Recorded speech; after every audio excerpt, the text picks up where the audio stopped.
అత్యంత ఆదరణ పొందుతున్న number 1 premium range beauty products ARM pearl beauty. అత్తారింట్లో అక్క ఒక్కతే ఉంది. తోడుగా తమ్ముడిని పిలిచింది. అరగంటలో అక్కడ ఉంటానక్క అని చెప్పాడు. తనతో పాటు 2 ఫ్రెండ్స్ ను వెంట తీసుకెళ్లాడు. ఒకే బైక్ పై ముగ్గురు వెళ్తూ అనంత లోకాలకు వెళ్లిపోయారు. తమ్ముడు వస్తాడని ఎదురు చూస్తున్న అక్కకు చావు కబురే అందింది.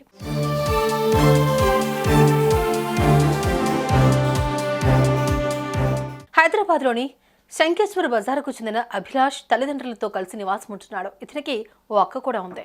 ఆమె వివాహం జరిగింది. ప్రస్తుతం ఆమె అమరావతి రాజేంద్ర నగర్ పరిధి శివరాంపల్లిలోని అత్తారింట్లో ఉంటుంది. ఈ క్రమంలో అభిలాష్ మామయ్యను అనారోగ్య కారణాల కారణంగా ఆసుపత్రిలో చేర్చారు. దీంతో అతనికి సర్జరీ చేయాలని డాక్టర్లు చెప్పడంతో కుటుంబ సభ్యులందరూ ఆసుపత్రిలోనే ఉన్నారు. ఇంట్లో అభిలాష్ అక్క మాత్రమే ఉంది.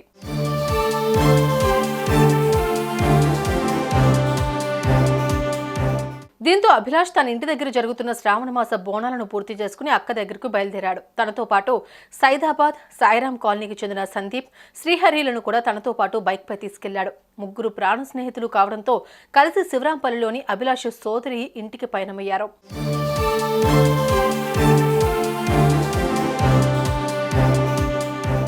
ఇంతలోనే చాంద్రాయణగుట్ట నుంచి బండ్లగూడ వైపు వెళ్తూ ఉండగా హాషమాబాద్ షాదన్ హోటల్ వద్ద వీరి బైక్ అదుపు తప్పి డివైడర్ను ఢీకొంది. ప్రమాదంలో అభిలాష్, సందీప్ అక్కడికక్కడే మరణించారు. తీవ్ర గాయాలైన శ్రీహరిని ఆసుపత్రికి తీసుకెళ్లగా చికిత్స పొందుతూ ప్రాణాలు విడిచాడు. తమ్ముడు వస్తానని చెప్పి ఇంకా రాలేదంటూ అతనికి ఫోన్ కాల్ చేయగా పోలీసులు విషయం చెప్పారు. తమ్ముడి కోసం ఎదురు చూస్తున్న ఆమెకు పాపం కన్నీళ్లే మిగిలాయి.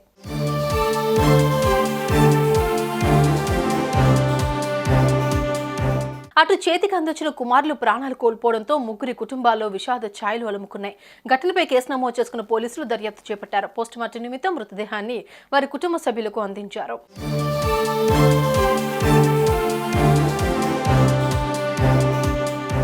బోనాల పండుగ తర్వాత సంతోషంగా ఉన్న కుటుంబాల్లో విషాదం నెలకొంది. ఈ ప్రమాదం ఆ కుటుంబాల గుండెలపై ఎప్పటికీ మానని గాయం చేసింది. తిరిగి రాని లోకాలకు వెళ్లిపోయిన బిడ్డల కోసం తల్లిదండ్రులు కన్నీరు మున్నీరుగా విలపిస్తున్నారు.